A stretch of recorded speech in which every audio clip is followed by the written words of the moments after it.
Bonjour, dans mes vidéos, je propose des exercices avec solution. Pour une bonne utilisation, vous pouvez faire une pause et essayer vous-même de résoudre l'exercice. Après, vous pouvez suivre la solution dans la suite de la vidéo. Dans la première question de cet exercice, on me demande de majorer la fonction intégrée et puis montrer que in tend vers 0 lorsque n tend vers plus l'infini.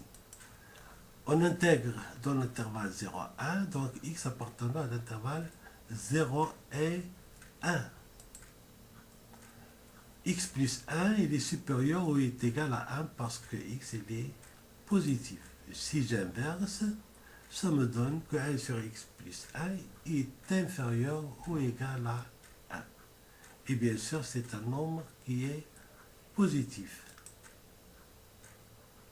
Je multiplie les termes par xn. L'inégalité ne change pas parce que x à la puissance n est un nombre positif. Avec l'intégrale, ça me donne 0 est inférieur ou égal. L'intégrale de 0 à 1 xn sur x plus 1 est inférieur ou égal à l'intégrale de 0 à 1 xn dx. La deuxième intégrale est facile à calculer. Alors ça me donne 0 à 1 xn dx. Une primitive de xn, c'est xn plus 1 sur n plus 1. Pris entre les bords 0 à 1, ça me donne 1 sur n plus 1. Je remplace. On reconnaît ici in. Elle est inférieure. Elle est supérieure ou égale à 0. Inférieure ou égale à 1 sur n plus 1. De cette inégalité, 1, je peux déduire que limite de un quand n tend vers plus l'infini est égal à 0. Parce que si j'en passe ici à la limite, 1 sur n plus 1 tend vers 0, et je trouve que limite de n est compris entre 0 et 0. Donc limite de n quand n tend vers plus l'infini est égal à 0. Dans la deuxième question, on me demande de calculer in plus 1. Alors, je vais former in plus 1 plus in. C'est égal à l'intégrale de 0 à 1. La somme xn plus 1 plus xn, le tout sur 1 plus x. Je peux mettre xn en facteur. Alors, si je mets xn, je peux simplifier par x plus 1. Ça me donne l'intégrale de xn dx. On a déjà fait le calcul. Ça me donne 1 sur n plus 1. Je conclus que in plus 1 plus in est égal à 1 sur n plus 1, et ceci pour tout n appartenant à grand n.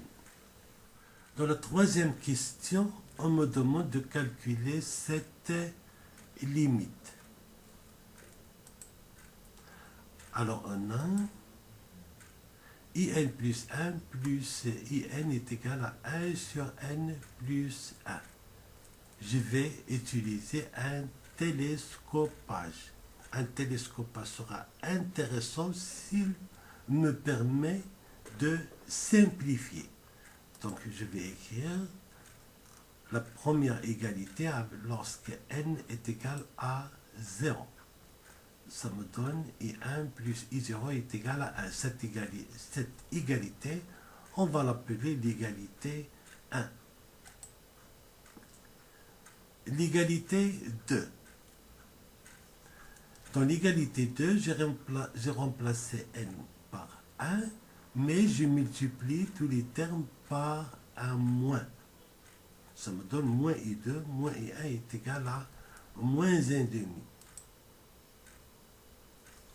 Le troisième, elle reste inchangée. I3 plus I2 est égal à 1 tiers. C'est l'égalité numéro 3. Dans l'égalité numéro 4, je multiplie partout par moins. Alors, etc. Alors, maintenant, je vais écrire le terme dans le cas général. C'est-à-dire, je vais écrire l'égalité numéro K, avec K appartenant à N. Alors, la remarque que je peux faire, lorsque j'ai ici 1, c'est positif. Lorsque c'est 2, c'est négatif. Lorsque c'est 3, positif, 4, négatif. C'est-à-dire, lorsque c'est impair, c'est positif, et lorsque c'est pair, c'est négatif. Donc, je peux écrire dans le cas général l'égalité numéro K de la façon suivante. Voilà, ça c'est l'égalité numéro K.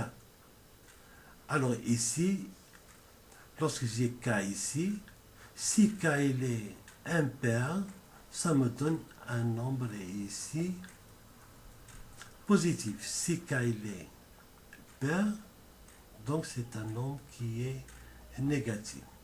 Ça, c'est l'égalité dans le cas général.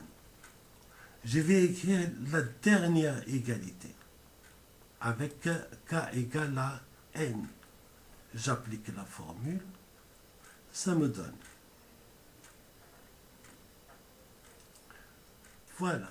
Maintenant, si on fait la somme des membres de ces égalités, alors, concernant le premier membre, si je fais la somme, je vois que je peux simplifier ici I1 ici par moins I1.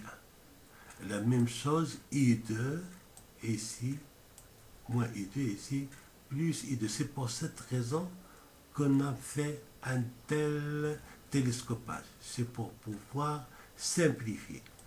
I3 avec le moins I3, etc. Si je continue comme ça, il me reste enfin le terme IN et le terme I0. Ça, en ce qui concerne le premier membre de ces égalités.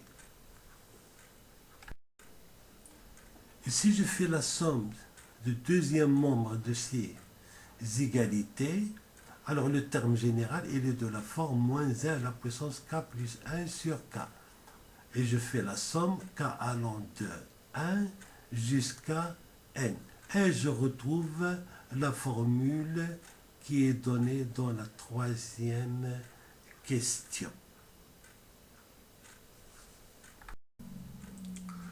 Donc voilà, si je fais somme terme à terme, ceci me donne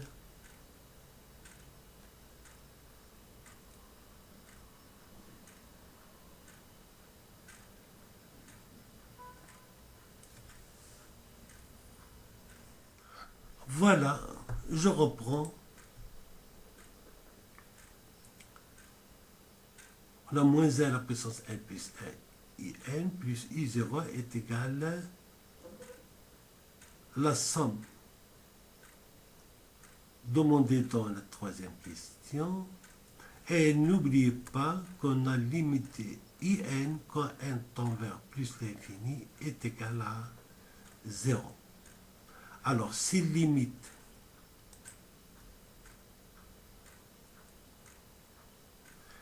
de n quand n tend vers plus l'infini est égal à 0. Alors, la limite de cette expression sera encore 0. Parce qu'en valeur absolue, ce terme qui est ici en valeur absolue, qui est égal à in, et tend vers 0, donc le terme tend vers 0. Le premier membre de cette égalité, elle tend vers I0. Donc je peux écrire que I0, c'est la limite de k égale à 1 jusqu'à n de moins 1 à la puissance k plus 1 sur k. Maintenant, il me reste à calculer I0. I0, c'est l'intégrale de 0 à 1 1 sur x plus 1, c'est facile à calculer. Ici, c'est la dérivée de x plus 1. 1, c'est la dérivée de x plus 1. Et ça me donne le logarithme primitif, le logarithme de valeur absolue de x plus 1. Or, x plus 1, il est positif. Donc, c'est logarithme de x plus 1 pris entre les bords 0 à 1. Et si je remplace, ça me donne ln de 2. D'où la limite demandée est égale à ln de 2, logarithme népérien de 2.